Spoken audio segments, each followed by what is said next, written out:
Breaking news చూస్తున్నా.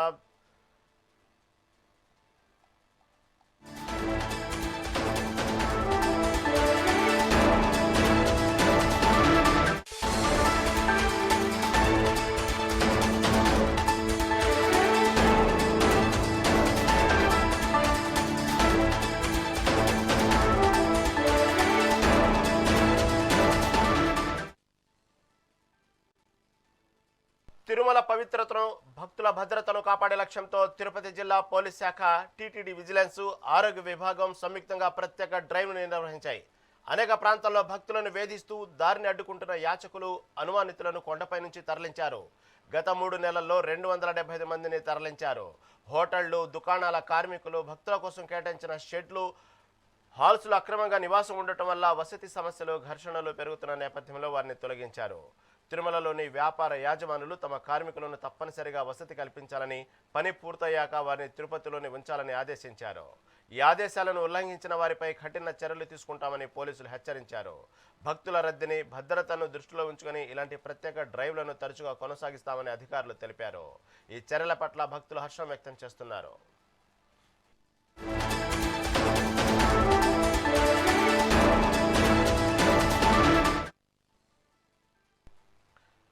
తిరుమల పవిత్రతను, భక్తుల భద్రతను కాపాడే లక్ష్యంతో తిరుపతి జిల్లా పోలీస్ శాఖ, టీటీడీ విజిలెన్స్, ఆరోగ్య విభాగం సంయుక్తంగా ప్రత్యేక డ్రైవ్ని నిర్వహించాయి. దీని గురించి మరింత సమాచారం మా ప్రతినిధి రమణ అందిస్తారు. రమణ, చెప్పండి. దాదాపుగా ఈ తిరుమలకు సంబంధించినటువంటి అనేక శాఖల్లో సంబంధించినటువంటి పోలీస్ శాఖ, ఇటు టీటీడీ విజిలెన్స్, ఈ రెండు కలిసి ఆరోగ్య విభాగం ముగ్గురు కలిసి సంయుక్తంగా ప్రత్యేక డ్రైవ్ నిర్వహించినట్లు అర్థమవుతోంది. ఎందుకంటే ఈ భక్తుల్ని వేధిస్తున్నారు, దారి కట్టుకుంటున్నారు యాచకులు, అదేవిధంగా కొంతమంది అనుమానితులు కూడా కొండపై నుంచి తరలించారనే వార్తల నేపథ్యంలో తాజా అప్డేట్ ఏంటి? రైట్ రహీం, ఏదైతే తిరుమల కోట్లాది మంది హిందువుల ఆరాధ్య దైవమైన తిరుమలకు లక్షలాది మంది భక్తులు నిత్యం తిరుమలకు వస్తూ ఉంటారు. ఇక్కడ దేశ విదేశాలకు సంబంధించి అనేక మంది కూడా శ్రీవారి దర్శనానికి వచ్చి స్వామివారి దర్శనం చేసుకుని వెళ్తూ ఉంటారు. ఈ నేపథ్యంలో తిరుమలలో అనేక షాపులు కావచ్చు, లేకపోతే దుకాణాలు కావచ్చు, హోటల్స్ కావచ్చు, ఇవన్నీ కూడా ఉన్నాయి. వీటిలో పనిచేయడానికి చాలా మంది తిరుమలకు వస్తూ ఉంటారు, అక్కడ పనిచేసే పరిస్థితి ఉంటుంది. మరోపక్క తిరుమలలో ఆకర్లు ఎక్కువైపోయారు. అంటే అనధికారికంగా, అంటే షాపుల్లో పనిచేసేవారు ఒక పక్క ఉంటే, షాపుల్లో పనిచేయకుండా యాచకులు మాదిరిగా తిరుమలలో తిరుగుతూ, అలాగే ఈ నామాలు పెడుతూ కూడా తిరుమలలో తిరుగుతున్న వ్యక్తులు అనధికారికంగా ఎక్కువైపోయిన పరిస్థితి. ఈ నేపథ్యంలో 2 రోజుల క్రితం తిరుమలలో ఓ వ్యక్తి తన చేతిని తానే కోసుకుంటూ కూడా హల్చల్ చేసిన పరిస్థితి. అతన్ని తీరా ఆరా చూస్తే అతను తిరుమలలో ఈ నామాలు పెట్టడం, లేకపోతే అనధికారికంగా వస్తువులను అమ్ముకుంటూ తిరుగుతూ ఉన్న వ్యక్తిగా పోలీసులు, టీటీడీ విజిలెన్స్ అధికారులు గుర్తించారు. ఈ నేపథ్యంలోనే తిరుమలలో అనధికారికంగా ఉన్న వారి మీద ప్రత్యేక దృష్టి సారించారు. గత కొద్ది రోజులుగా తిరుమలలో ఎవరైతే ఈ అనధికారికంగా ఉన్న వ్యక్తులు ఎవరైతే ఉంటారో వారి మీద దృష్టి సారించి దాదాపు 275 నుంచి 280 మంది వరకు గుర్తించి వారిని అందరినీ కూడా తిరుమల నుంచి తిరుపతికి కిందకి దింపిన పరిస్థితి.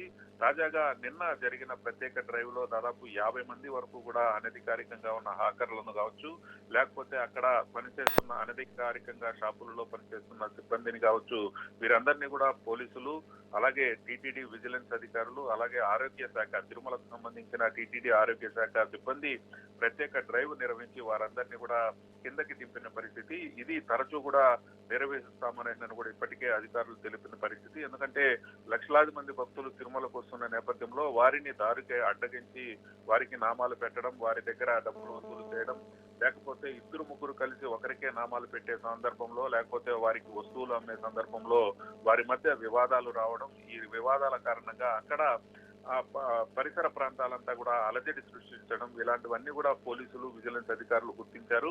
ఈ నేపథ్యంలోనే వీరందరినీ కూడా అనధికారికంగా ఉన్న వారిని ఎప్పటికప్పుడు తిరుమల నుంచి తిరుపతికి దింపాలనే టీటీడీ ప్రత్యేక డ్రైవ్లు కూడా నిర్వహించాలని కూడా నిర్ణయించుకునింది. ఈ నేపథ్యంలోనే నిన్న జరిగిన ఈ డ్రైవ్ లో దాదాపు 50 మంది వరకు కూడా కిందకి దింపిన పరిస్థితి. ఇవి తరచూ కూడా జరుగుతాయని చెప్పడం జరిగింది. అలాగే ఏదైతే తిరుమల షాపులలో పనిచేసే సిబ్బంది ఎవరైతే ఉన్నారో వారికి షెల్టర్లు ఏర్పాటు చేయాల్సిన అవసరం కూడా టీటీడీ ఎవరైతే షాపు యజమాని మీదే ఉందని అధికారులు చెప్పడం జరిగింది. ఆ నేపథ్యంలో ఏదైతే షాపులలో పనిచేసే సిబ్బంది ఎవరైతే ఉంటారో వారంతా కూడా ఆ కాంప్లెక్స్ లో మెట్ల మీద లేకపోతే ఆ పరిసర ప్రాంతాలలోనే నిద్రించడం, ఇక్కడ భక్తులకు తీవ్ర ఇబ్బందికర వాతావరణం నెలకొందనేనని పలువురు ఆ డెలివరీ ఇవ్వలో కావచ్చు లేకపోతే అధికారులకు ఆ మెయిల్స్ ద్వారా సూచించిన నేపథ్యంలోనే అధికారులు ఈ ప్రత్యేకమైన డ్రైవ్లు కూడా నిర్వహిస్తున్నారని చెప్పాలి. మరోపక్క తిరుమలకు వచ్చే భక్తులు ప్రశాంత వాతావరణంలో స్వామివారిని దర్శనం చేసుకుని తిరిగి వెళ్లాలని ప్రయత్నిస్తారు కాబట్టి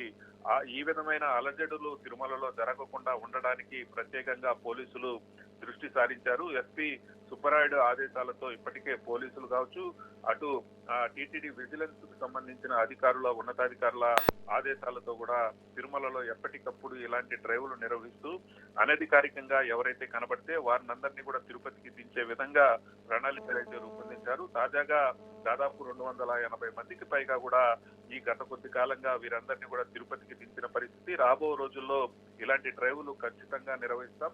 ఎవరు కూడా భక్తులు తిరుమలకు వచ్చి ప్రశాంత వాతావరణంలో స్వామివారిని దర్శనం చేసుకుని వెళ్లే విధంగా అక్కడ చర్యలు ఉంటాయని అధికారులు అయితే తెలుపుతున్న పరిస్థితి అయితే ఉంది. ఏదేమైనప్పటికీ తిరుమలలో హాకర్లను పూర్తిగా నిర్మూలించలేకపోయినప్పటికీ కూడా ఇలాంటి అలజడులు జరిగే ప్రాంతాల్లో కావచ్చు లేకపోతే యాచకులు తిరిగే ప్రాంతాల్లో కావచ్చు వీరందరినీ ఎప్పటికప్పుడు గుర్తించి తిరుపతికి తరలించడానికి టీటీడీ అధికారులు అయితే ప్రయత్నిస్తున్న పరిస్థితి ఉంది.